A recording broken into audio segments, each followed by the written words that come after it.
김성환의 시사야.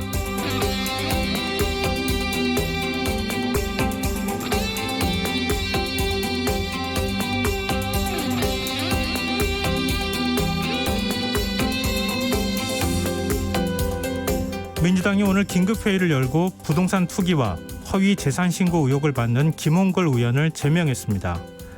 민주당은 김 의원이 부동산을 다수 보유하고 있는 것과 관련해 당의 정책 취지에 맞지 않고 당의 품위를 훼손했다고 판단했는데요. 이를 두고 민주당이 자정 능력을 발휘했다는 평가가 나오는 반면 야당은 전형적인 꼬리 자르기 아니냐며 반발하고 있습니다. 이런 가운데 또 한 명의 정치인이 논란의 중심에 섰습니다.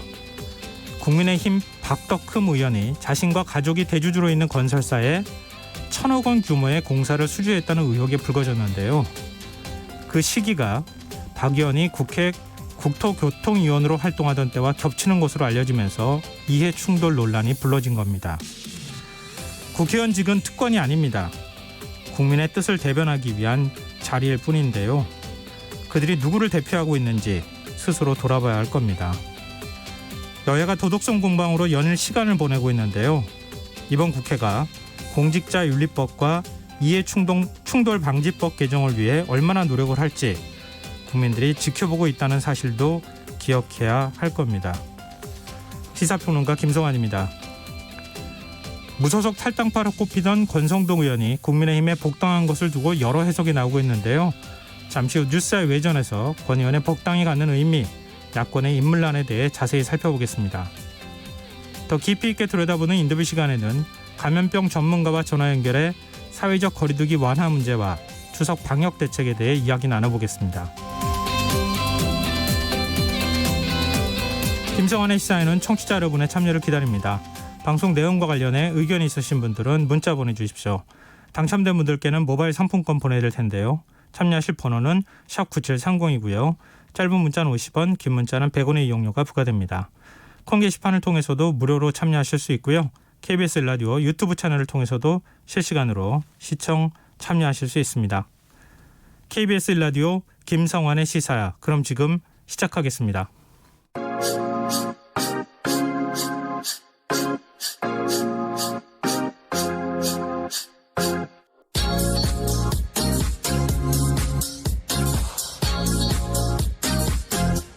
KBS 1라디오 김성환의 시사야.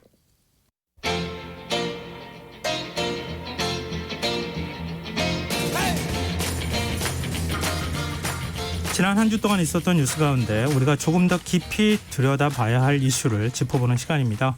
뉴스의 외전 함께 하실 두 분 패널 소개해드리겠습니다. 평소 뉴스를 책임져주고 계시는 분이죠. 김민하 시사평론가 모셨습니다. 안녕하세요. 안녕하세요. 날카로운 여론 분석 전문가 그리고 뉴스와 외전 유머까지 담당하고 계시는 배종찬 인사이트 K 연구소장 자리하셨습니다. 안녕하십니까? 안녕하세요. 네. 근데 왜 그 배 소장님 나오시면은 제가 왜 기분이 왠지 모르게 이렇게 좋아져요? 제가 일종의 행복 바이러스라고 할까요? 네. 기쁜 걸 전해드리는 제가 전파자죠. 저희 뉴스 시간에는 원래 김민하 평론가가 그 역할을 해주시기 때문에. 네. 글쎄요. 그런가요? 저는 갑자기 외로워지네요. 두 분이 이렇게 친분을 과시하시고. 그러지 않아도 약간 비주류인 것 같은 기분으로 여기 앉아있는데 지금. 세 명에서 비주류가 어디 있습니까? 다 알고 보면요. 근데 김민하 기자께서 시사평론가께서 훨씬 더 재미있고 유머가 많으세요. 네. 알겠습니다.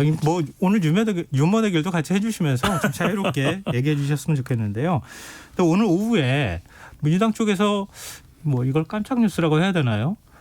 김홍걸 의원을 제명했다는 소식이 들려왔어요. 많은 분들이 관심을 갖고 계시는데 일단 청취자분도 무슨 이유로 지금 제명이 됐습니까? 이렇게 질문해 주시는데 간략하게 소개를 좀 김민하 평론가가 해 주시면 어떨까요? 이 한국 뉴스가 워낙 다이나믹하기 때문에 이미 사실은 뉴스에 보도가 됐지만 이 시점이 되면 사실은 우리가 좀 잊어버립니다. 네, 무슨 일이 있었는지. 저도 이제 잊어버렸지만 그래도 기억에 의존해서 설명을 좀 드리자면 지금 계속 정치권에서 그동안 논란이 되었던 게 이 선거 당시에 재산 신고한 내용이랑 그다음에 최근에 이제 국회의원 되고 나서 공직자 재산 신고한 현황이랑 액수의 차이가 난다. 그런 사례들이 여럿 있다. 이게 문제가 되지 않았습니까? 네. 근데 그중에 이제 김홍걸 의원 사례도 있었던 것인데 이분의 경우에는 원래 이제 4주택자인데 3주택으로 신고를 했고 그런 상황에서 이번에 이제 이 의원이 되고 나서 신고를 한 내용을 보니까 현금이 이제 많이 늘어나 있어서 이게 왜 늘어난 거냐 이걸 따져 보니까 가지고 있던 이 분양권 하나를 당시에 신고를 하지 않고 이것을 의원이 되는 과정에서 이 선거 과정에서 분양권 팔았는데 그 판 대금을 받는 게 늘어나면서 이제 재산의 차이가 생긴 거거든요. 즉 처음에 신고를 누락한 거죠. 이 집 한 채를. 그래서 4주택자인데 3주택자로 지금 신고를 한 상황이었기 때문에 이게 여러모로 문제가 좀 됐습니다. 그리고 이게 3주택자인 상황에서 하나는 이제 그게 이제 김대중 전 대통령 사저인 거고 그러면 실질적으로는 이제 자기가 갖고 있는 집은 이제 두 채라고 볼 수가 있는데 그 중에 한 채는 또 처분을 한다고 했는데 이 뒤에 좀 확인을 해보니까 처분이 된 거라기보다는 뭐 아들한테 증여가 됐다. 네. 이런 얘기가 또 나온 거거든요. 그러니까 이런 점들을 좀 종합적으로 볼 때 당의 어떤 부동산 정책이나 그냥 여러모로 당의 품위를 좀 훼손시켰다라는 결론이 나온 것이고 그래서 이제 전격적으로 제명 결정을 했다. 이렇게 알고 있습니다. 뭐 윤리심판원에 이제 회부가 되지 않았습니까? 네. 뭐 민주당 입장에서는 뭐 다른 당은 동의하지 않고 있지만 민주당판 공수처다 뭐 이렇게 또 설명을 했던 것인데 일단 윤리심판원에 회부가 되자마자 지금 그 전격적으로 제명 조치를 취했다는 거죠. 전격 제명됐어요. 근데 처음에 이제 김홍걸 의원뿐만 아니라 이상직 의원 이렇게 이제 윤리심판원에 올라갔을 때는 다들 좀 뭔가 의미 있는 조치가 취해질까 갸우뚱거렸어요. 네. 그런데 이렇게 전격적인 조치를 취할 수밖에 없는 것은 즉각적인 위협이 있었다고 봐야 되겠죠. 어떤 위협이냐면 네. 지금 문재인 대통령의 국정 운영도 지지율이 흔들리고 있는 상태고 또 추미애 장관 논란이 길어지면서 정당 지지율도 영향을 받고 있거든요. 그런데 현 정부에서 가장 민감하게 반응될 수밖에 없는 것이 부동산입니다. 네. 그런데 부동산과 관련해서 이유가 무엇이 되었든 간에 누락이 됐다. 또 허위 재산과 관련된 의혹이 있다라는 것은 치명적일 수가 있거든요. 지금 국면에서. 그렇다면 현 정부의 문재인 대통령도 그렇고 이 더불어민주당의 가장 강력한 핵심 지지 기반은 호사화입니다. 호남, 네. 40대, 화이트 칼라 이들까지도 흔들릴 수도 있습니다. 이렇게 되면 문재인 대통령 더불어민주당도 상당한 타격이 되겠지만 이낙연 당대표도 흔들리게 돼요. 그렇다면 뭔가 의미 있는 조치를 빨리 취해야 되는 것이고 그리고 이것이 추석 민심에도 영향을 줄 수가 있거든요. 가급적 빨리 조치를 취할 수밖에 없는 상황이었다. 또 한편으로는 이 국민의힘에도 박덕흠 의원 그리고 조수진 의원 이게 지금 건설사 또 관련된 의혹 논란 네. 또 조수진 의원도 지금 재산 누락 의혹이 있거든요. 그러니까 이런 것에 대해서 더 빨리 더불어민주당이 선제적 조치를 취할 수밖에 없는 시점인 것이죠. 오늘 화이트 칼라를 역시 입고 오셨기 때문에 또 화이트 칼라를 말씀하신 것 같습니다. 네. 아니 무리해. 그래 네. 무리했어요. 근데 예, 아무래도 라디오다 보니까 보이지 네. 않으니까 공감대를 이끌어낼 수 없는 그런 말이었는데, 그러니까 이 민주당판 공수처라고 하는 것은 이제 정확히는 이제 윤리감찰단이고 그 윤리감찰단에서 검찰처럼 이렇게 수사를 해봐서 문제가 있으면 윤리심판원 즉 당내 이제 법원 같은 기관에 넘기게 되는 게 과정인데 네. 지금 윤리감찰단이 이 조사에 나선지 감찰에 나선지 뭐 하루 만에 지금 김홍걸 의원은 뭐 별로 감찰에 응하지 않고 있고 이런 점들을 들어서 이낙연 대표에게 제명을 요청한 거고 이에 따라서 제명이 이루어졌다고 봐야 되는데요. 말씀하셨듯이 정치적 효과를 분명히 이제 감안한 것 같습니다. 그래서 네. 지금 추미애 장관을 비롯한 여러 사건들이 현재 진행형으로 이루어지고 있는데 이건 지금 더불어민주당은 이 자신들이 조사를 해봤을 때 큰 문제 없는 건이라고 얘기하고 있는 거 아닙니까? 네. 하지만 그럼에도 불구하고 세간에는 이거 좀 무리하는 거 아니냐 이런 시선이 있는 거고요. 네. 그렇지만 이제 김홍걸 의원 같은 좀 분명히 잘못된 사례에 대해서는 우리가 선제적으로 이렇게 처리를 한다. 즉 잘못된 거는 처리를 하지만 추미애 장관 이렇게 우리가 좀 감싸는 것은 잘못이 실제로 없기 때문이다. 이 얘기를 좀 강하게 하기 위한 뭐 그런 의미도 있지 않을까 싶은데 네. 아무래도 김홍걸 의원의 경우에는 김대중 전 대통령의 삼남이기 때문에 네. 여러 가지 여론의 부담도 좀 있었을 겁니다. 그런데 그런 점들을 좀 누그러뜨린 어떤 쿠션을 가져왔다라는 생각이 들었던 게 오늘 낮에 갑자기 그 최규성 게이트 얘기를 다시 하면서 네. 과거에도 김홍걸 의원이 이렇게 김대중 전 대통령에게 누를 많이 끼쳤는데 네. 지금 또 이 더불어민주당 그 후예라고 할 수 있는 더불어민주당에 또 누를 끼쳐서야 되겠는가 이제 이런 식의 좀 지지층을 향한 나름의 설명을 하는 과정이 좀 있었다고 저는 보여집니다. 그래서 이런 점에서 그런 정치적 효과까지 좀 종합적으로 판단한 결과가 아닐까 이렇게 생각이 됩니다. 네. 이게 전격적이었거든요. 짧게. 한 가지만 짧게 예. 말씀드리면 왜 이렇게 빨리 했을까? 그만큼 지지율에 미치는 영향이 상당했다. 왜냐하면 지금 추미애 장관 관련된 논란도 있는데 이상직 의원도 여론에 많은 영향을 주고 그렇죠. 있습니다. 예. 젊은 세대들을 중심으로 해서.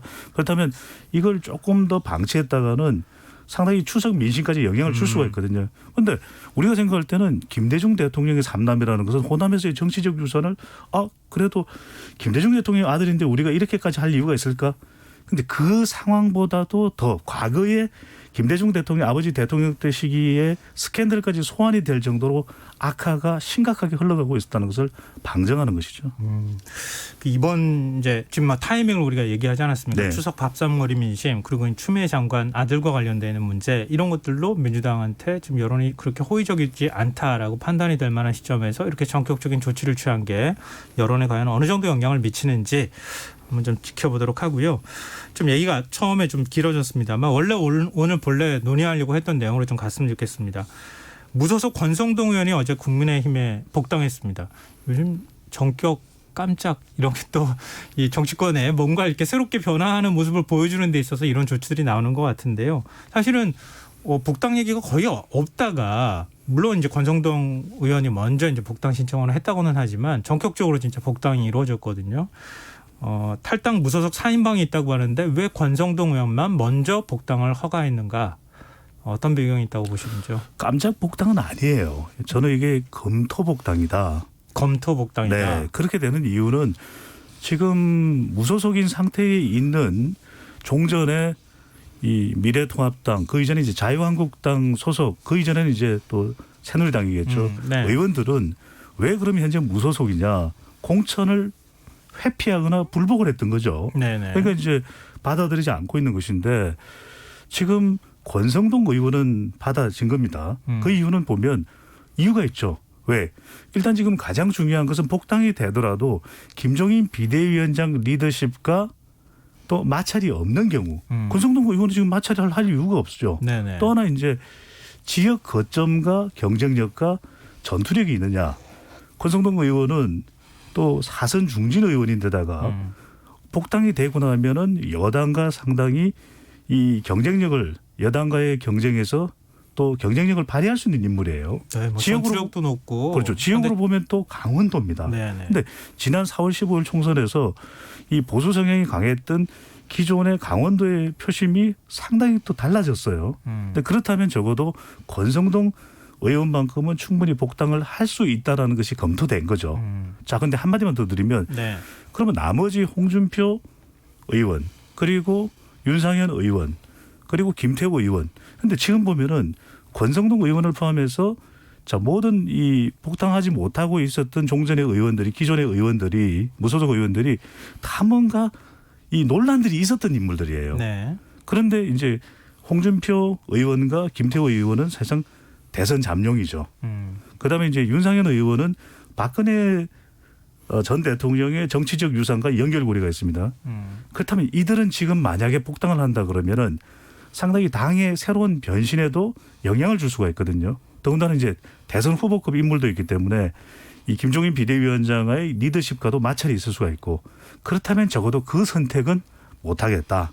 이렇게 이제 판단을 했을 수가 있고 같이 복당 신청을 했던 이현재 전 의원도 못 받아들였거든요. 네네. 그만큼 논란이 됐던 인물이고 당장 당에 이 이익이 되는 그런 검토가 안 되고 있다는 거죠.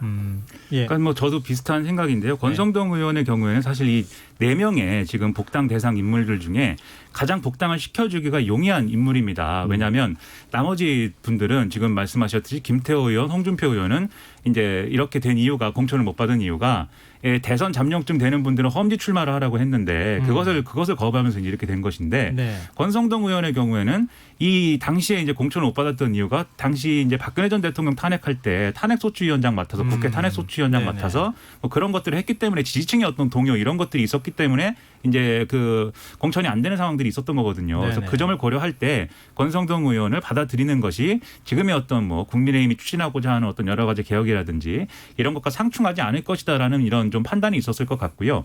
그리고 윤상현 의원의 경우에는 지금 말씀하신 친박계 이 문제도 있지만 지역구 비리 뭐 이런 것도 같이 지금 뉴스가 나와서 얽혀 있는 문제 아니겠습니까? 한바비리에 연결돼서 지금 보좌관은 구속돼 있는 상태. 그렇죠. 네. 그런 점까지 같이 고려한 이제 결정이라고 보이는데 다만 이런 좀 이게 또 깜짝이다 이렇게 이렇게 좀 받아들여지는 이유는 사실은 뭐 말씀하신 뭐 검토 복당이다 이렇게 말씀하셨지만 저로서는 또 깜짝 복당일 수 있다고 봅니다. 왜냐하면 관심이 없었어요. 사람들이 언제 복당이 되는 거냐에 대해서 관심을 가졌던 사람들은 이제 국민의힘의 과거 지지층들 지금은 지역으로 따지면 이제 주로 영남에 있고 과거에 이제 박근혜 전 대통령을 굳이 이제 뭐 따르진 않았더라도 그래도 보수적인 색채를 갖고 있는 이런 사람들이 사실은 요구했던 게 또 이제 그렇게 좀 밖에 있는 사람들을 같이 모아서 넓게 지금 반정부 전선 같은 걸 펼쳐가지고 힘을 하나로 모아야 되지 않겠는가 이걸 계속 이제 요구해 왔던 거거든요. 그러면 여기서 중요한 게 원래는 이제 애초에 총선 때 생각했던 그림은 이제 한꺼번에 복당을 시키는 거였습니다. 4명을 모아서 복당을 시켜주는 거였는데 지금 상황에서는 사실 그런 그림이 부담스럽죠. 왜냐하면 이벤트가 커지니까.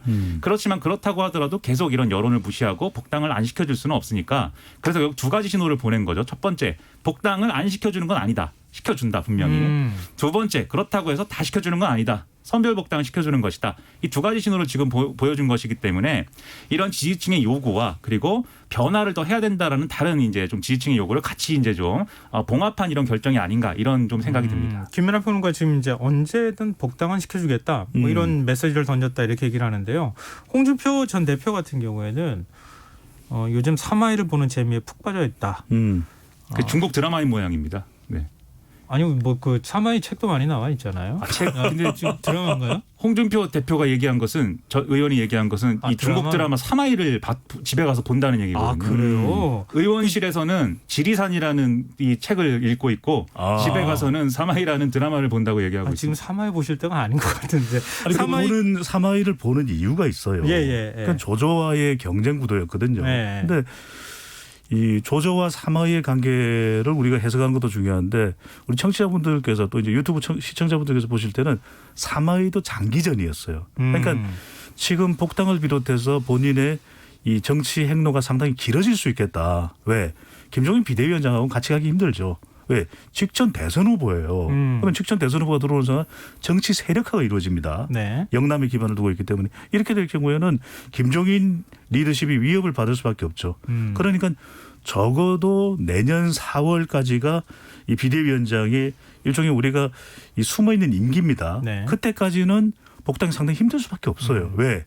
김종인 웨이, 김종인 스타일 방식대로 이 내년 4월까지는 이 당을 이끌어가야 되니까. 그렇다면 그렇죠. 적어도 그 이후에 보궐선거의 결과가 어떻게 되느냐에 따라서 홍준표 의원의 이제 복당 여부 결정될 김태호 의원은 그 정도까지는 아닙니다. 거창 산청을 이제 지역구로 두고 있는 의원인데 그래도 국무총리 문턱까지 갔던 인물이기 때문에 네, 이명박 정부 때 그렇게 했었죠. 또 이 잠룡으로 거론되고 있는 만큼 그만큼 세력화를 할 수 있거든요. 경남이기 때문에. 그렇다면 이 경우에도 좀 늦춰질 수밖에 없고 또 홍준표 의원과 김태호 의원이 동시에 복당을 하고 난 이후에 연대에서 또 정치 세력화가 될 수 있단 말이에요. 그다음에 이제 윤상현 의원 같은 경우에는 또 여러 가지 논란에 지금 아직도 노출이 되어 있고 또 지난 선거 과정에서 네. 한편으로 이제 박근혜 전 대통령의 친박 이미지가 있기 때문에 이것도 늦춰질 수밖에 없죠. 지금 이제 당의 이미지와 또 당의 정책이 변하고 있는 시점이기 때문에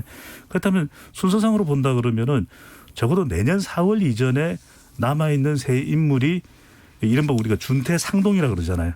그런데 권성동 의원은 먼저 복당을 하고 나머지 세 사람은 내년 4월 이후가 될 가능성이 높다. 내년 4월 이후에도 결국 김종인 비대위원장의 리더십이 견고하게 계속 유지돼서 가느냐 안 가느냐 이것도 중요한 하나의 갈림길이 될 수가 있겠죠. 그러니까 제가 아까 다 복당을 안 시켜주는 건 아니지만 첫째, 두 번째 다 시켜주는 건 아니다 이렇게 말씀드렸지 않습니까? 네. 다 시켜주는 게 아니라고 할 때 그럼 맨 마지막에 남는 선택지가 사실은 홍준표, 윤상현 두 사람이겠죠. 근데 이제 그 중에서는 이제 홍준표 의원이 가장 이제 문제가 될 것인데 그래서 그런 의미에서 사실 홍준표 의원이 사마이를 볼 때는 아닙니다. 왜냐하면 사마이는 사실 마지막에 보면은 조시 정권 끝에 가서는 자기가 병에 걸렸다라고 누워 있으면서 시간을 끌다가 기회를 봐서 이제 쿠데타를 일으켰거든요. 사마이가. 그런데 네. 쿠데타를 일으켰지만 새로운 이제 진나라를 일으킨 것은 사마이가 일으키지 않았습니다. 그 아들들이 일으켰습니다. 네. 그 사실은 뭐 아들이긴 했지만 뭐 남 좋은 일을 한 거 아니겠습니까?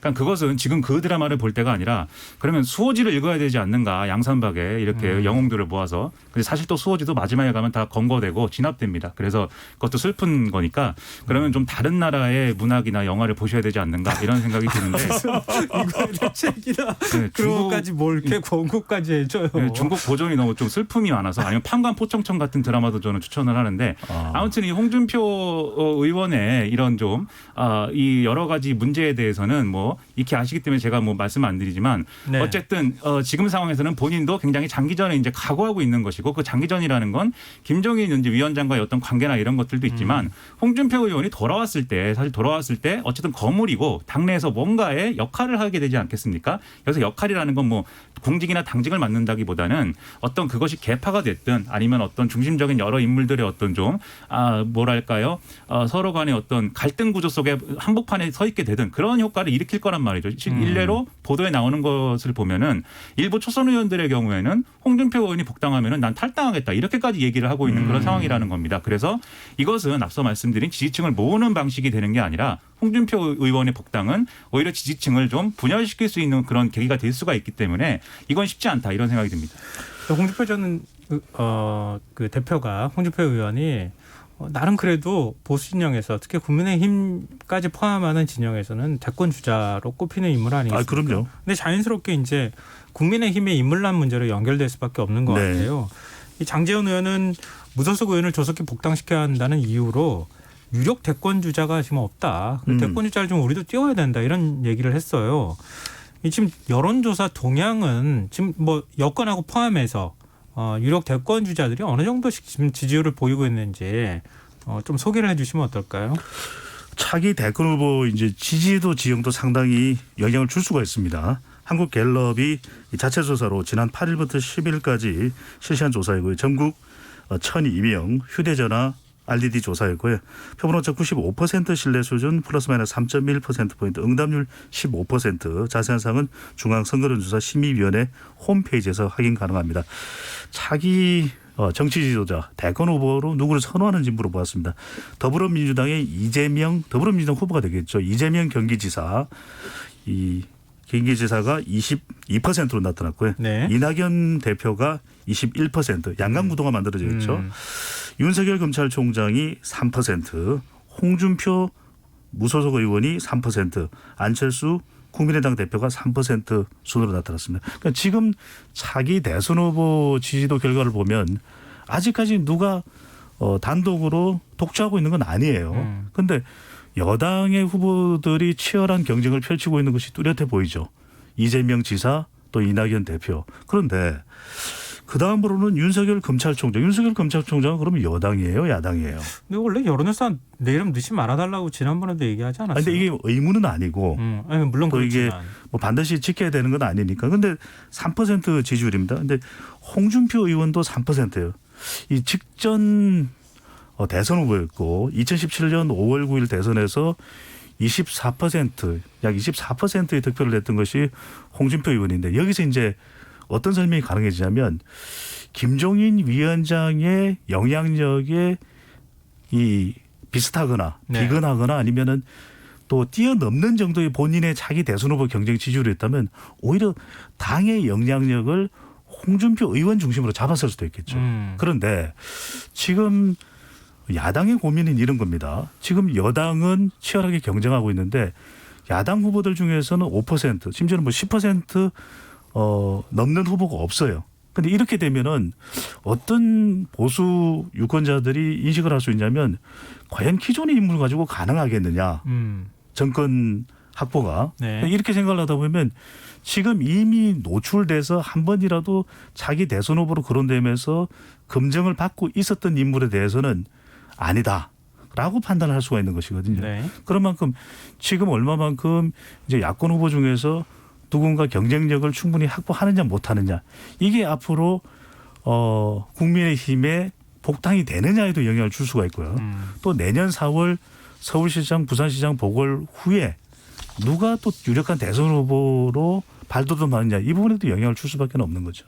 네, 김민하 평론가 더 아마 그 분석할 내용이 이 부분에 대해서는 없으시면 저는 이걸 좀 질문하고 싶은데요. 김종인 대망론에 대해서 어떻게 보세요? 저는 김종인 위원장이 그 뭐랄까 아무리 이제 우리 현대 의학이 발전을 하고 여러모로 세상이 좋아졌다고는 해도 뭐 영원한 뭐 불사의 몸은 아니지 않습니까? 네. 분명히 이제 생물학적인 한계가 있는 것이기 때문에 그런 점을 고려할 때 김종인 위원장이 직접 이제 뭐 주자로 나서는 것은 저 개인으로서는 대단히 어렵지 않을까라는 생각을 갖고 있습니다. 그런데 그럼에도 불구하고 계속 이제 김종인 대망론이 나오는 이유는 그만큼 지금 이제 야권에 이제 인물이 없다라는 점에서 김종인 위원장만큼의 영향력 그리고 그 정도의 판단력 그리고 그 정도의 어떤 무게감 이런 것들을 갖춘 인물들이 없다. 이게 이제 문제인 거 아니겠습니까? 그래서 이런 사례가 사실은 과거에 보면은 2008 비슷한 지금과 같은 상황을 역으로 2008년에 사실은 지금의 더불어민주당도 겪었던 적이 있습니다. 왜냐하면 그때는 대선 패배 바로 직후였고 네. 그리고 그 직후에 치러진 총선에서 80석 초반대의 성적을 올렸고 굉장히 이제 암울했었기 때문에 그때 사실은 그때도 인물이 아무도 없고 앞으로 어렵다라고들 예상을 했거든요. 그런데 그럼에도 불구하고 2012년에 이제 문재인 대통령이 그때는 뭐 떨어지긴 했지만 출마할 수 있었던 배경에는 사실 2009년에 계기가 있었던 것이죠. 노무현 전 대통령이 비극적으로 돌아가신 부분이 있고 그리고 그 이전에도 사실 노무현 전 대통령에 대한 어떤 재평가라든지 이런 것들이 이루어지고 있었던 흐름이 있었습니다. 그래서 그런 것들이 사실 있어야 그런 어떤 가치라든지 전 정권의 가치라든지 어떤 깃발을 가지고 새로운 인물이 승부를 볼 수 있는 건데 지금은 사실 지금 이제 보수 야당의 전직 대통령들이 그럴 수 있는 상황이 아니고 오히려 지금의 어떤 국민의힘의 여러 가지 정당성을 깨트리고 있는 그런 상황이기 때문에 결국은 이제 완전히 황무지 같은 상황이고 이 황무지 같은 상황에 딱 하나 깃발 들고 있는 사람이 김종인 위원장이기 때문에 계속 대망론이 제기가 된다 이렇게 생각이 좀 됩니다. 근데 지금 이제 김종인 위원장이 그동안에 뭐 40대 경제 기술론도 얘기하기도 했고 새로운 비전을 제시할 인물도 얘기하기로 했고 이 뭐 4월 보궐선거하고 내후년에 치러질 대선에서 당내 지지를 받고 국민 지지를 받고 있는 후보를 반드시 낼 수 있을 것이다 이렇게 얘기를 했는데 보이지가 않으니까 자꾸 김종인 위원장이 눈에 띄는 이런 현상이 나타나고 있거든요. 과연 후보를 좀 만들 수 있을 거라고 보세요? 아니 안 만들면 안 되긴 하겠지만 당연히. 경제적으로 전문적인 식견이 있는 사람 또 40대 이런 이야기를 했는데 누군가를 이야기하지 않고 있는 이유는 누군가가 딱 손에 잡히지 않는다는 이야기거든요. 네. 그리고 기존에 대선 후보로 거론됐던 인물들이 마땅하지 않으면 그런 것도 아니에요. 근데 그런 이유 중에서 가장 큰 이유는 역시 이 국민의힘 또 보수 세력의 기반 자체가 지금 무너져 있는 상태에서 회복이 덜 됐다고 봐야 되겠죠. 그러니까 대권 후보가 될 수 있는 사람의 자격은 세 가지가 필요합니다. 하나는 이제 강력한 대권 의지가 있어야 되고요. 네. 또 하나는 이제 정책 비전이 있어야 되죠. 이 사람을 봤을 때는 이 정책이다라고 이야기를 할 수가 있어야 되고 또 하나는 이제 이념 결집입니다. 근데 김종인 비대위원장이 뭐 전혀 안 된다라고 보기는 힘들어요. 전혀 시도 자체가 불가능하다고 보기는 힘든 것이 나이가 이제 문제가 되는 것은 아니거든요. 나이야 가라. 그러니까 그게 나이가 네. 문제가 아니라 얼마만큼 이 이념 결집을 보수와 중도까지 잘 아우를 수 있냐. 결국은 대통령은 두 개의 이념을 가져가야 돼요. 네. 그렇기 때문에 중도뿐만 아니라 보수까지 가져갈 수 있느냐. 그런데 김종인 비대위원장이 한 번도 지역구 국회의원을 한 적은 없습니다. 결과적으로는 이 정책적인 수완 이건 뭐 탁월해요. 근데 과연 현실 정치와 맞부닥쳐서 이 보수와 중도까지 끌고 갈 수 있느냐 대권에서. 그다음에 이제 정책 비전이 기본소득이 어렵다는 이야기가 나와요. 잘 이해가 안 된다. 그다음에 기본소득 외에 젊은 세대까지 아우를 수 있는 본인의 간판 정책 비전이 뭐냐. 잘 이것도 필요할 거고. 마지막 이제 대권 의지입니다. 강력하게 본인이 이야기하는 것만큼 뭐가 있어야 되냐면 세대 기반이 있어요.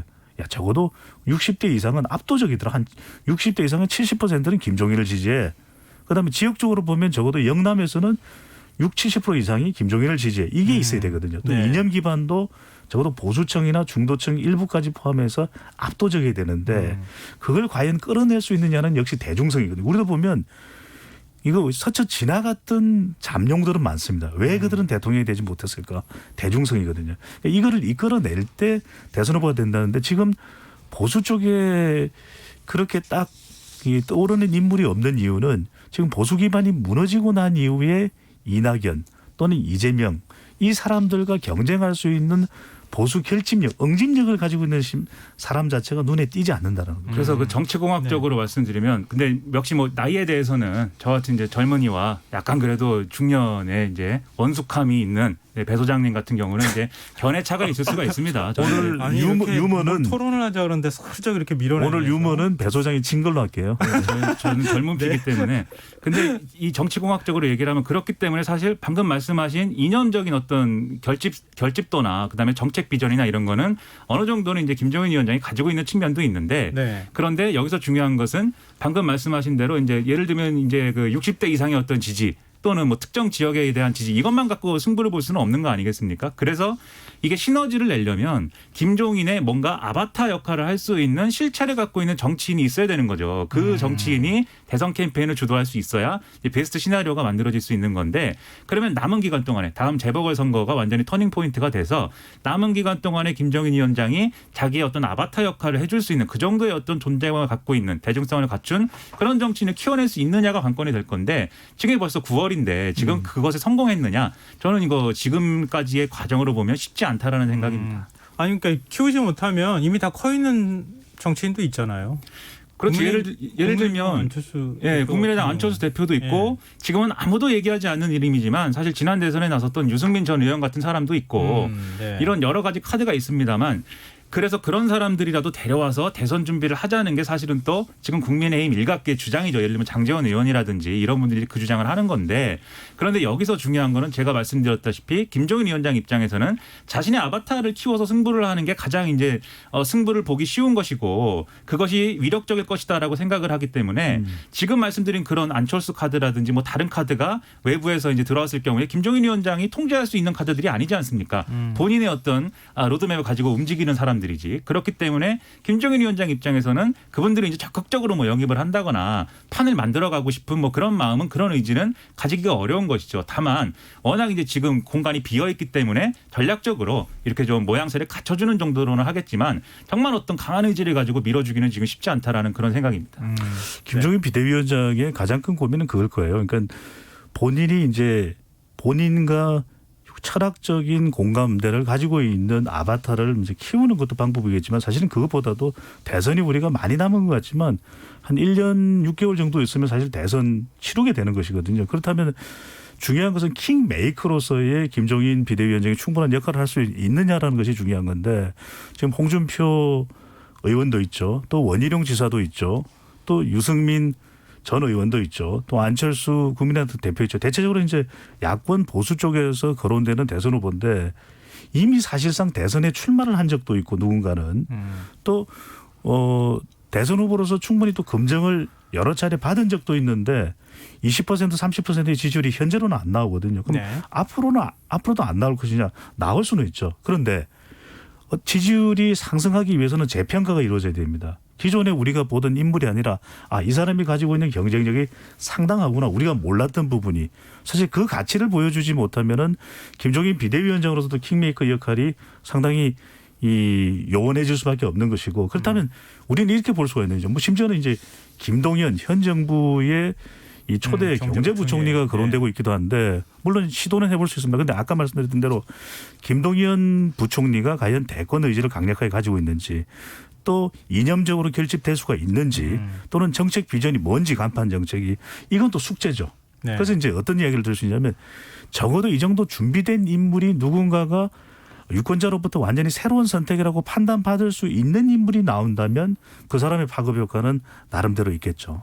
근데 좀 지금 안철수 대표 얘기를 좀 잠깐 하려고 그랬는데 안철수 대표 얘기를 자꾸 빼놓고 지금 다른 얘기를 계속해서 그건 잠시 후에 네. 서울시장 재보궐선거 문제하고 연결해서 다시 한번 얘기를 나누도록 하겠습니다. 지금 여러분께서는 KBS 1라디오 김성환의 시사회를 듣고 계십니다. 뉴스야 외전 오늘은 김민아 시사평론가 배종찬 인사이트K 연구소장 두 분 패널과 함께하고 있습니다. 안철수 대표 뭐 지금 내년 4월 이 보궐선거에 서울시장 후보로 나올 수 있느냐 없느냐 뭐 서로 관심은 없는 것처럼 지금 현재 얘기하고는 있는데 끊임없이 물망에 오르기도 해요. 안철수 대표를 포함해서 국민의힘 쪽에서 뭔가 내세울 수 있는 후보가 좀 있다고 보세요? 지금 뭐 여론 굉장히 뭐 언론에 많이 등장하고 있는 분은 윤희숙 의원이죠. 아무래도 그래서 뭐 그 지난번에 이제 국회에서의 부동산 연설 이런 것들이 대중적으로 굉장히 잘 먹혔다라고 국민의힘에서는 보고 있기 때문에 특히 김종인 위원장 입장에서는 방금 말씀드렸듯이 뭔가 아바타 역할을 할 수 있는 그런 카드로서 충분히 고려할 만한 그런 인사라고 보고 있는 것 같고 네. 그런 점에서 굉장히 언론에서도 호의적으로 이제 발언을 하고 있습니다. 그런 점에서 이제 서울시장 보궐선거 특히 서울시장 보궐선거 판은 가장 이제 핵심적인 또 뜨거운 정책 이슈가 될 만한 게 부동산 문제 아니겠습니까? 그런 점도 있다 보니까 윤희숙 의원을 여기서 이제 좀 활용을 해서 이후에 판을 좀 만들어 나가는 그런 방식을 충분히 김종인 위원장으로서는 고려할 수가 있겠죠. 그리고 아까 말씀드린 뭐 안철수 대표라든지 뭐 다른 분들의 경우에는 김종인 위원장 말을 안 듣는데 근데 지금 이 국민의힘에 있는 초선들의 경우에는 김종인 위원장을 사실은 방패막이로 써서 자신들이 요구하는 어떤 개혁이나 이런 것들을 추진하려고 하는 그림도 있는 거거든요. 그런 점에서 지금 이해관계가 맞는 부분도 있다 이렇게 생각이 됩니다. 네. 서울시장은 여느 때와는 다를 거예요. 왜냐하면 내년 서울시장은 지금 박원순 전 시장의 유고로 이제 보궐선거가 되는 것인데 그렇기 때문에 여권으로서도 상당히 곤혹스럽습니다. 후보를 내지 말아야 된다라는 이야기도 네. 나올 정도인데 두 가지가 있어요. 굉장히 기능적 선택을 할 수 있다. 서울시 유권자들이. 이 서울시장으로서의 역할을 충분히 발휘할 수 있는 사람을 정치적으로 상징적으로 경쟁력이 있는 사람보다도 더 선호할 수가 있겠죠. 네. 또 하나 중요한 것은 그렇다고 해도 대선을 앞두고 있는 서울시장이기 때문에 굉장히 정치적으로 움직일 가능성이 당 차원에서는 크다. 그렇다면은 적어도 내년 시장을 서울시 유권자들이 선택을 할 때 어떤 점들을 가장 많이 볼 수 있느냐. 물론 정치적인 부분도 작동합니다. 근데 더 중요한 것은 부동산 해법을 과연 어떻게 내놓을 것인가. 이 점이 굉장히 중요해서 부동산 선거가 될 수 있다는 이야기를 많이 해요. 네. 4월이 되면. 그렇다면 저도 그 부분을 기능적으로나 행정적으로나 충분히 역량을 기대받을 수 있는 사람이 누구겠느냐. 그런데 또 한 1년여 있다가 실시되는 대선을 무시할 수는 없거든요. 그런 만큼 여권도 최강자 또 국민의힘도 최강자일 거예요. 그런데 이제 박원순 전 시장의 유고 사유와 또 연결을 해서 여성이 낫다는 이야기도 있습니다. 그렇다면 윤희숙 의원도 충분히 거론 대상이 될 수 있죠. 하지만 그보다는 좀 더 기능적으로 행정적으로 서울시를 이끌어갈 수 있는 사람을 굉장히 이 상대적으로 네. 여당과 비교될 수 있게끔 야당에서는 선택할 가능성도 상당히 있다. 왜? 서울시장 선거에 누가 나가느냐보다 더 중요한 건 이기느냐가 중요하죠. 네. 여당도 마찬가지, 야당도 마찬가지. 그래서 실제 이길 수 있는 능력을 갖춘 사람이냐도 굉장히 중요한 기준이 될 수밖에 없죠. 네.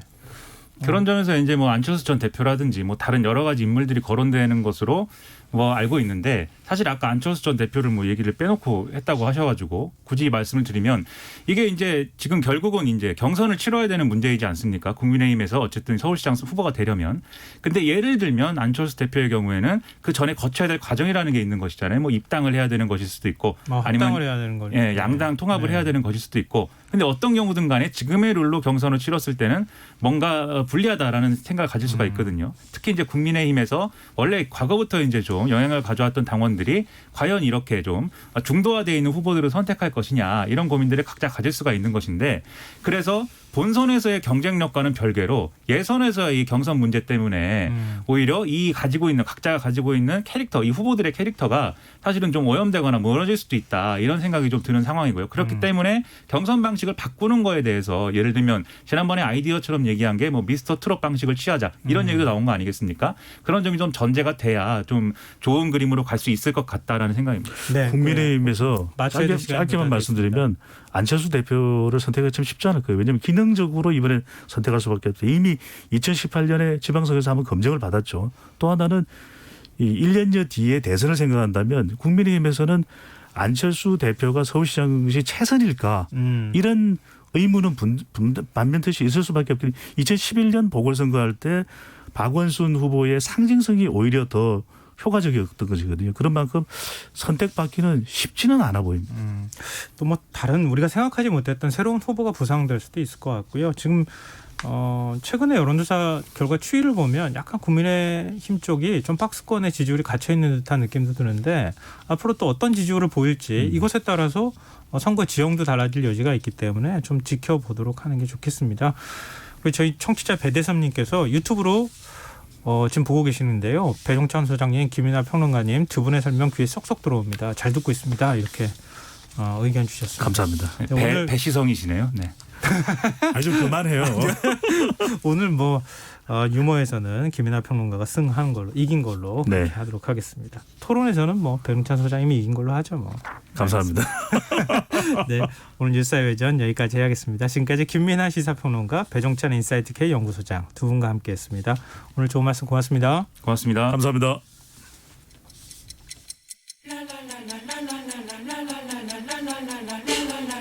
바쁜 당신을 위해 준비된 밤 시사야.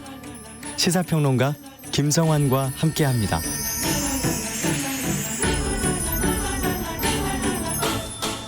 방역 당국이 다가오는 주말부터 수도권 교회 예배 인원 제한 방침을 완화하기로 했습니다. 보름 넘게 일일 확진자 수가 100명대에 머물러 있는 상황에서 집합 제한 완화는 섣부르다는 우려와 함께 추석 연휴를 앞둔 만큼 또 다른 집단 감염이 발생할지 않을지 좀 걱정하는 목소리도 나오고 있는데요. 오늘 인터뷰 시간에는 이재갑 한림대 강남성심병원 감염내과 교수 연결해서 이 문제에 대해서 얘기 나눠보도록 하겠습니다. 교수님 안녕하십니까? 네, 안녕하세요. 네, 일단 지금 최근 코로나19 확진자 추이부터 좀 말씀 나눴으면 좋겠는데요. 이 신규 확진자가 126명으로 지금 집계가 됐습니다. 오늘 방역당국이 대규모 유행이 용수철처럼 튀어오를 수 있다 이런 우려를 나타내기도 했는데요. 지금 상황 어떻게 평가하십니까? 예, 일단 2차 유행이 이제 지속되고 있다고 봐야 되고요. 네. 또한 이제 가장 큰 문제는 지역사회 감염자 숫자가 이제 예상했던 것보다 빨리 안 떨어지고 있다. 그래서 저희가 이제 걱정하는 패턴 긴꼬리 형태로 아마 계속 이제 이어지지 않을까 이런 부분이 걱정이 되고요. 이제 이 정도의 지역사회 감염자가 있다는 얘기는 지역사회 내에 이제 아직 무증상이거나 증상이 가벼운 분들이 상당히 많을 거다. 또 게다가 이제 지금 현재 감염 경로가 불분명한 감염자의 숫자가 한 25%를 넘은 상황이기 때문에 이제 어느 곳에서도 집단 발병, 특히 환자 발생이 많은 곳과 연결되면 뭐 몇십 명 단위, 뭐 이런 몇백 명 단위의 환자들도 언제든 발생할 수 있기 때문에 아직도 좀 긴장을 계속 해야 되는 상황이라 생각이 듭니다. 근데 이번 주 일요일부터 수도권 교회 예배 인원 제한 방침을 완화하기로 정부가 이제 정했는데요. 네, 이 비대면 예배 방침은 유지를 하되 예배당 입장 인원이 50명으로 이제 늘어나는 건데 오늘 인천 교회에서 또 5명의 확진자가 발생하기도 했고 교회발 집단 감염은 사실 끊이지 않고 있는 상황이긴 한 것 같은데요. 이런 결정 괜찮겠습니까? 일단은 지금 교회들에서 발생하고 있는 교회들이 대부분 비대면 예배의 원칙을 잘 안 지켰거나 아니면 소모임이나 이런 데가 계속되거나 식사 모임 이런 데서 계속 환자 발생을 하기도 하고 있고요. 네. 일단 교계에서 상당한 반발이 계속 있는 걸로 알고 있습니다. 그러니까 계속해서 정치권에다가 이제 연락을 해서 이대로 하면 특히 이제 9월 20일 넘어서도 계속 이렇게 비대면 예배만을 강조하면 이제 우리도 더 이상 뭐 막을 수 없다. 개별 교회들이 알아서 그냥 할 거다. 뭐 이런 식의 상황들이 정치권에 전달이 계속 되고 있는 것 같고요. 이제 그러다 보니까 일단은 정치권에서도 특히 또 잘 해오던 교회들도 많잖아요. 네. 이제 그런 교회들 중심으로는 특히 이제 대형 교회 같은 경우는 이제 예배를 준비하는 사람들 숫자도 20-30명이 넘기 때문에 이제 그런 이유에서 일부 약간 완화를 해준 게 아닌가. 근데 그게 차원에서도 이제 다 뭐 이런 지침들을 보게 되면 일단은 소규모 뭐 집회라든지 이런 식사는 절대 안 된다 이렇게 이제 강조하면서 이 지침들을 내리고 있더라고요. 그래서 네. 잘 지키는 교회들은 나름 노력은 하고 있다 생각은 드는데 어떻든 간에 교회들이 이렇게 약간 풀어준 거를 이제 비대면 예배, 그러니까 대면 예배를 강화한다든지 그런 소모임이나 이런 것들을 해도 된다라고 잘못된 시그널로 받아들이지는 않기를 바라고 있습니다. 일단 대면 예배가 가능해지긴 했지만 인원이라든가 방역수칙 철저히 지키는 것, 소규모 모임 자제하고 하지 않는 것 이건 꼭 지켜줬으면 좋겠다 이런 말씀이신 거죠. 네, 맞습니다. 예. 혹시 추석이 채 2주가 지금 남지 않아서 좀 걱정인데요. 정부에서 이동 자제를 호소하고 있지만 전국 주요 관광지 객실 예약이 이미 다 꽉 찼다고 합니다. 좀 걱정하는 목소리가 있는데요. 교수님 어떻게 보십니까? 예, 상당히 좀 걱정이 되는데 그러니까 이미 이제 고향에 가기로 표를 끊으신 분들이 그걸 표를 표기하기도 쉽지 않은 상황이죠. 네. 그래서 특히 이제 고향에 계신 어르신들이 좀 고향에 계시다 보니까 그러니까 수도권 지역에 아직 감염자가 꽤 많은데 그중에 일부가 고향 방문해서 어르신들에 감염시키면 특히 지자체들 같은 경우에는 사실은 이제 그런 중증 환자를 이제 볼 수 있는 시설이 별로 없는 곳들도 사실 많거든요. 이제 그런 위험성들 상당히 걱정되고 또 일본은 또 이제 고향에 가지 말라고 했더니 또 이제 여행을 가시겠다고 이제 하시는 분들이 많은데 네.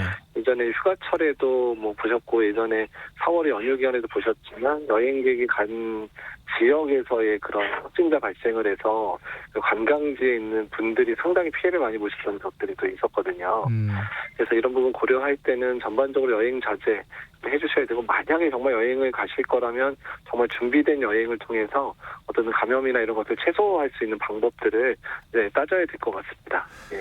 근데 지금 이제 추석 연휴 기간 동안에 아무리 고향 방문을 자제한다 하더라도 평소보다는 좀 더 이동 인원이 많지 않겠습니까? 네. 근데 고속도로 휴게소가 방역 사각지대에 놓여 있다 이런 지적도 있습니다. 이 감염 위험이 높은 다중이용 시설이지만 방역 수칙 의무화 대상이 아니라고 하는 건데요. 어떻게 하면 좋을까요?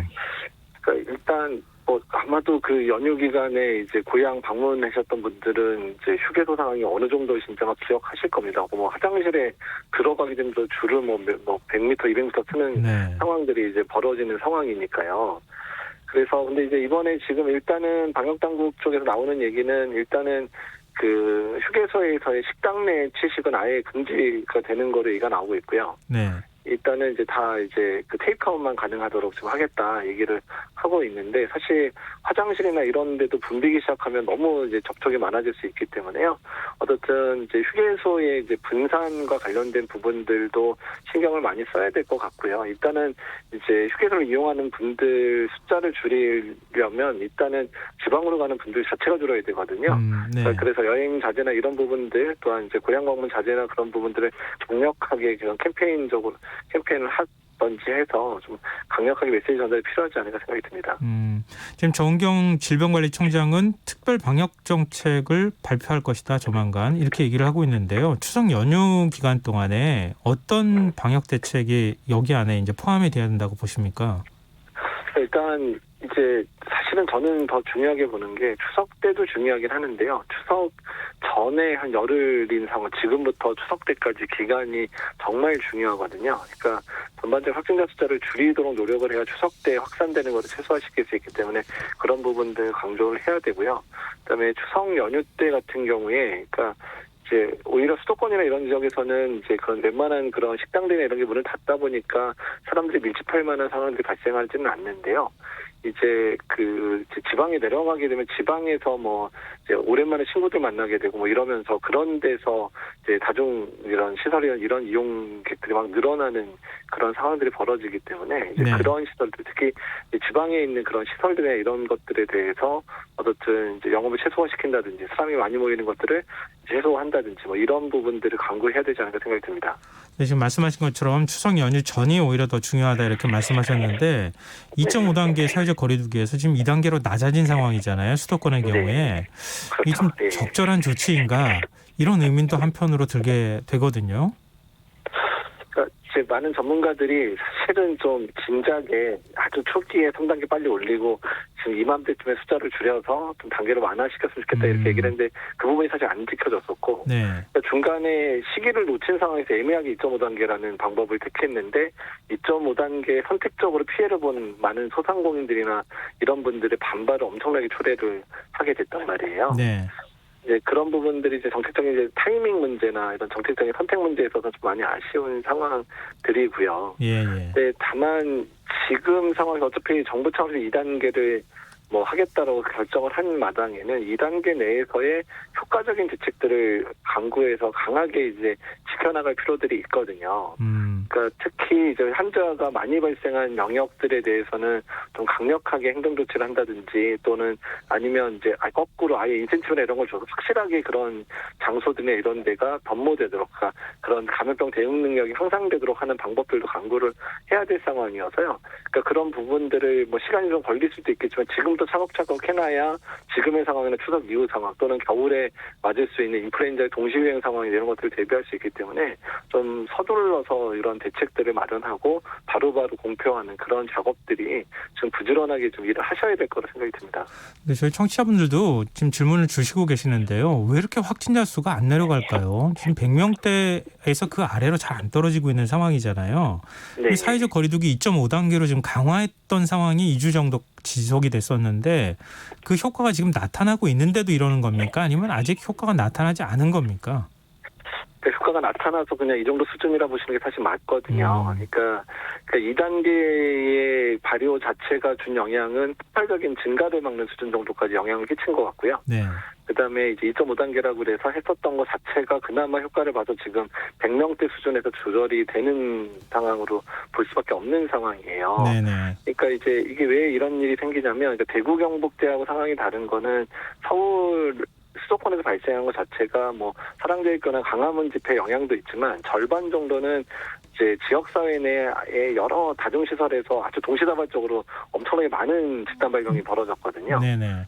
그러니까 그러다 보니까 그 수도권 자체에서의 그런 뭐 이제 밀접한 접촉이나 사회적 거리두기 자체가 대구 경북보다 엄청나게 이제 이게 어려운 상황이기 때문에 그래서 사회적 거리두기를 올려놔서 그나마 이 정도인 거고 앞으로 이 상황이 네. 상당히 오래갈 수밖에 없는 그만큼 수도권에서의 방역이 그만큼 어렵다는 거를 또 얘기한 반증하는 결과로 볼 수 있습니다. 알겠습니다. 지금 국회에서 추경 예산안 논의하고 있는데요. 야당에서는 독감 백신 전 국민 접종을 해야 된다 이렇게 주장을 네. 하고 있는데 교수님 의견은 어떠세요? 그게 실제로 이 백신을 전 국민에게 무료로 접종하는 게 그만큼 효과가 있는 것인지 뭐 이런 부분에 대한 궁금증도 좀 있어서요. 뭐 제일 좋게야 다 맞으면 좋긴 좋은데요. 네. 근데 현실을 감안해야 되는데 일단은 백신을 올해 정말 노력을 해가지고 3천만 개 간신히 준비한 거예요. 네. 그러니까 작년만 해도 2천만 개 정도 준비해서 접종했는데 거의 1,000만 개 이상을 늘린 상황이거든요. 그러니까 회사들도 노력하고 질병관리본부가 이것 때문에 엄청 고생을 했던 상황에서 사실 더 늘릴 수 있는 방법이 없습니다. 사실은. 네, 현실적으로 좀 어렵다 이 말씀이시죠. 그러니까 이제 그런 상황을 뻔히 알면서 전 국민 예방 접종을 이렇게 좀 꺼낸 것 자체가 약간 정쟁의 소지가 좀 있어 보여서 그 부분 상당히 안타깝고요. 네네. 일단은 네. 지금 상황에서는 가지고 있는 게 한 개가 3천만 개니까 이거를 얼마나 효과적으로 마칠 건가를 고민하는 게 더 중요한 때라고 생각이 듭니다. 네, 알겠습니다. 즉 국민의힘 윤리숙 의원이 코로나 진단검사 숫자를 늘려서 공포를 조장한다. 공개적으로 좀 의혹을 제기를 했는데요. 이 주장에 대해서는 어떻게 보십니까? 저는 이런 얘기가 21세기 한국에서 가장 괜찮은지 생각이 듭니다. 지금의 한국에서의 상황이 다 오픈돼 있고 누구든 다 확인이 가능한 상황에서 그게 어떻게 방역 당국이 뭐 점사 하는 사람을 더 늘린다든지 줄인다든지 이런 것 자체가 불가능한 상황이거든요. 네. 그러니까 오히려 국민들이 상황이 시급해지면 나도 감염될 가능성이 높다고 생각하니까 더 많이 검사를 받으러 오시는 그러니까 거꾸로의 결과적인 상황들인 거지. 그걸 어떻게 방역 당국이 검사 수를 늘리기 위해 사람들을 뭐 독려하거나 끌고 또 뭐 동원할 수도 있는 것도 아니기 때문에요. 그런 얘기 자체가 나오는 것 자체, 정치권에 나오는 것 자체가 좀 방역을 강조하고 있거나 환자를 치료하는 의료진 입장에서는 정말 상당한 상황이거든요. 정치권이 좀 사실에 기초해서 주장을 좀 해야 될 것 같은데 사실 이런 주장이 나오면 좀 혼란스럽기도 하거든요. 네, 알겠습니다. 오늘 말씀 고맙습니다. 예, 감사합니다. 예, 지금까지 이재갑 한림대 강남성심병원 감염내과 교수였습니다. KBS 라디오 김성환의 시사야 1부 순서는 여기서 마무리하겠습니다.